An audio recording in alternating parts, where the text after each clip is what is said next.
अस्सलाम वालेकुम। आज है 4 सितंबर 2024 और आज मेरे लिए सबसे बड़ा अहम दिन है। क्योंकि आज बायोमेट्रिक डे है मेरी स्टूडेंट वीज़ा एप्लीकेशन के लिए for UK. So biometric day क्या होता है, इसमें क्या करना होता है, क्या चीज़ करनी होती है और क्यों ये ज़रूरी है, मैं आज आपको इस वीडियो में बताने लगा हूँ। तो शुरू करते हैं। Everyone, this is John, you welcome to my new channel. आज बायोमेट्रिक डे है और आज मैं बायोमेट्रिक के लिए लाहौर जा रहा हूँ। और बायोमेट्रिक एक ऐसा एक डे है जहाँ पर मैं अपनी वीज़ा एप्लीकेशन के लिए जो डॉक्यूमेंट्स होते हैं वो मैं सबमिट करवाऊँगा। वो वहाँ पे होंगे स्कैन, मेरे फिंगरप्रिंट्स लिए जाएंगे एंड आफ्टर मेरी एक फेशियल फ़ोटो ली जाएगी and I will be good to go. और ये बायोमेट्रिक डे इसलिए इम्पॉर्टेंट है क्योंकि ये सारे डॉक्यूमेंट्स ही मेरी वीज़ा एप्लीकेशन के लिए जाएंगे और फिर एवेल्यूएट होंगे। सो I'll be getting ready for this and I'll be traveling Lahore and I'll see you in Lahore। बताता चलूँ आपको, बायोमेट्रिक के लिए जो आप डॉक्यूमेंट सबमिट कराते हैं उसके लिए दो ऑप्शंस होते हैं। या तो फिर आप एक ऑनलाइन स्कैन करके खुद ही उनको सबमिट करवाते हो, या फिर आप वहाँ पर जाके जब अपनी बायोमेट्रिक्स होती है उससे पहले आप वहाँ पर उनको अपनी डॉक्यूमेंट्स सबमिट करवाते हो और फिर उसके बाद वो खुद स्कैन करते हैं। तो मैंने ये ऑप्शन चूज़ की। कौन से डॉक्यूमेंट्स चाहिए होते हैं बायोमेट्रिक के लिए? सबसे नंबर 1 आपकी डॉक्यूमेंट चेकलिस्ट होना ज़रूरी है आपके पास, जो कि आपको एप्लीकेशन ईमेल पे आपको वो मिलती है। डॉक्यूमेंट चेकलिस्ट में आपको एक वीज़ा यूके वीज़ा की तरफ से आपको एक फॉर्म मिलता है जो कि आपने उसके अंदर कंसेंट होता है, अपने साइन करने होते हैं एंड ऑल दैट, और मेक श्योर करना होता है कि मेरे पास सारे डॉक्यूमेंट्स कंप्लीट हैं। सेकेंडली आपके एजुकेशनल डॉक्यूमेंट्स, अगर आप स्टूडेंट वीज़ा पे जा रहे हैं आपके एजुकेशनल डॉक्यूमेंट्स सारे आपके पास पूरे होने चाहिए, from your matric, intermediate and then from your bachelors. अगर आप मास्टर्स के लिए जा रहे हैं, अब मैं बैचलर्स के लिए जा रहा था तो मेरे लिए A levels and O levels के एजुकेशन डॉक्यूमेंट्स होना लाजमी थे। अगर कोई रेलेवेंट वर्क एक्सपीरियंस है इंडस्ट्री के अंदर वो भी काम आ जाता है। अगर आपका कोई गैप ईयर हो तो वो भी आप ज़रूर लेके जाइएगा अपने साथ। आपकी नेशनल आइडेंटिटी कार्ड, जो आईडी कार्ड होता है, वो भी आप लेके जाते हैं। सबसे मोस्ट इंपॉर्टेंटली पासपोर्ट भी बहुत सबसे ज़रूरी है। क्योंकि आप वहाँ पर वो पासपोर्ट सबमिट करवाते हैं। टीबी टेस्ट भी बहुत इंपॉर्टेंट है, जो टीबी टेस्ट, ट्यूबरकुलोसिस टेस्ट जिसको कहते हैं, वो भी आपने लेके जाना होता है, वो भी स्कैन करवाना होता है। एंड सेकेंडली आपका जो आइल्स का जो टेस्ट है वो भी आपको ज़रूरी है। तो मेक श्योर आप सारे डॉक्यूमेंट्स अपने साथ ज़रूर लेके जाइएगा ताकि फिर आपको अपनी वीज़ा एप्लीकेशन की प्रोसेस के अंदर कोई हिंड्रेंस ना आए। सो बी रेडी फॉर दैट। और हाँ, अगर आपकी कोई पास्ट ट्रैवल हिस्ट्री है जहाँ पर आप किसी कंट्री में विज़िट किया हो तो do take your previous passports too as well, because you may not know कि अगर उनको रिक्वायर्ड हो और आप स्कैनिंग की ज़रूरत हो तो आप वो भी ज़रूर लेके जाइए अपने साथ। Hello again. Now I need to get myself ready, and for that I changed my clothes and then I applied some sunblock and then a moisturizer and then I wore a perfume and I was ready.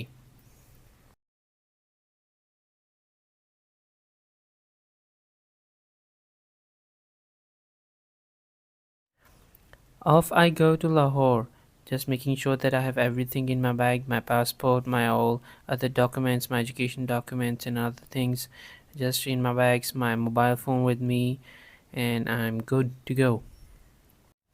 Well, the weather today is quite fascinating. It's not that sunshine, it's cloudy, the air is moist and it's very healthy to breathe. So it's good weather for today.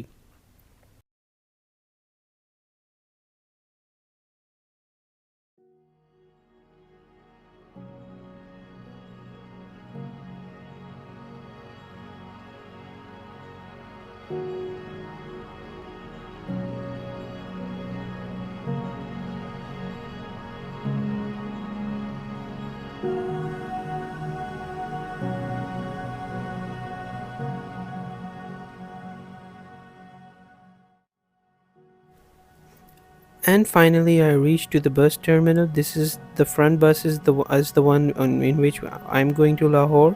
It looks fine, neat and tidy. Let's see how it's inside. I got a seat number 11, and funny thing is that the LCD on which the movie was running, it had no audio, and it was like playing all along by itself. And let me show you the view of the road that I'm taking to Lahore.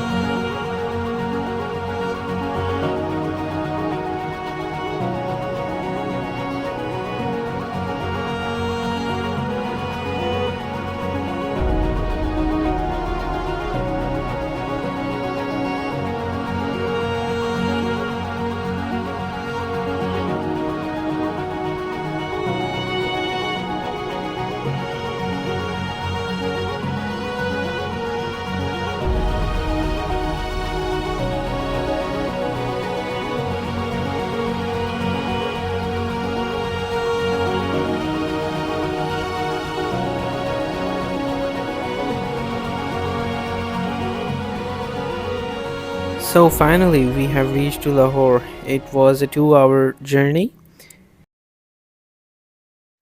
अब मैं यहाँ पर पहुँच गया हूँ अपने relatives के house पर। यहाँ पर मैं रात गुजारूँगा और फिर सुबह मॉर्निंग में मैं निकलूँगा अपनी बायोमेट्रिक के लिए।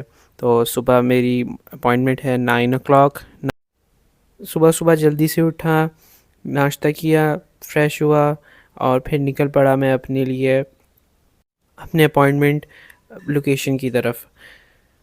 क्योंकि मुझे जल्दी पहुंचना था अपने अपॉइंटमेंट लोकेशन में, और इसलिए मैंने बाइक का सहारा लिया। क्योंकि वहाँ पर ट्रैफिक लाहौर में बहुत होती है अनएक्सपेक्टेड। तो बाइक जल्दी जल्दी से जा सकती है अपनी लोकेशन की तरफ, तो मैंने बाइक ली।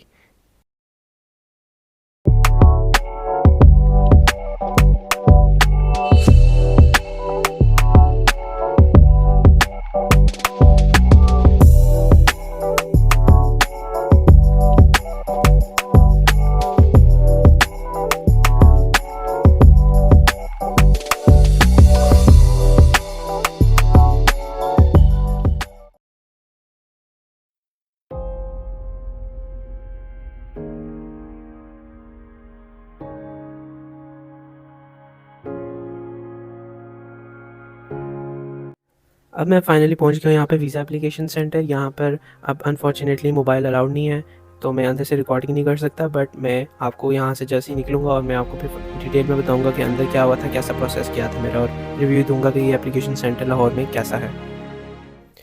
फ़ाइनली मेरा काम यहाँ पर हो गया है। तकरीबन मुझे 2 घंटे लगे थे। अब ज़रा हम क्विक स्टॉप लेंगे, यहाँ पर लंच करेंगे हम। ये एक मुझे यहाँ पर एक कैफ़े नुमा एक रेस्टोरेंट मिला था। यहाँ पर मैंने एक सैंडविच ऑर्डर किया। क्विक सैंडविच खा के हम वापस फैसलाबाद की तरफ जाते हैं। लंच करने के बाद मैं जा रहा हूँ वापस फैसलाबाद, और मैं आपको अपना एक्सपीरियंस देता चलूँ कि आपका जो अपॉइंटमेंट टाइम है उसे आप एक घंटा पहले आ जाइए करिए, क्योंकि अपॉइंटमेंट टाइम से वो कुछ नहीं होता। आप अगर आप पहले भी आ जाएंगे आपका प्रोसेस हो जाएगा, और अपना टाइम बचाएं इस तरह से। तो ये जैसे ही मैं एंटर हुआ बिल्डिंग में, सामने एक काउंटर था। काउंटर से मैंने अपना काउंटर नंबर जनरेट करवाया। फिर उसके बाद काउंटर स्लिप लेके मैं वेटिंग एरिया में इंतज़ार किया तकरीबन 1 घंटा, क्योंकि वहाँ पर बहुत रश था। फिर फाइनली मेरी भी बारी आ गई। वहाँ पर मैंने अपने डॉक्यूमेंट्स जमा करवाए, वहाँ पे वो स्कैन हुए। स्कैन होने के बाद फिर उन्होंने दोबारा मुझे वेटिंग एरिया पे इंतज़ार करवाया। डॉक्यूमेंट स्कैन करने के बाद फिर से मैं वहाँ पे वेटिंग एरिया में बैठा। बैठने के बाद वहाँ पर एक रूम था, रूम में गया मैं। वहाँ पर मेरे डॉक्यूमेंट स्कैन करवाने के बाद मैं फिर से वेटिंग एरिया में बैठा। मेरी बारी आने पर मैं एक रूम में एंटर हुआ। रूम एंटर होने के बाद मैंने अपना पासपोर्ट हैंड ओवर किया, और फिर उसके बाद मैंने फिंगरप्रिंट स्कैन किए, और फिर उसके बाद उन्होंने मेरी एक फ़ोटो ली। इस पूरे प्रोसीजर को मुझे 2 घंटे लगे।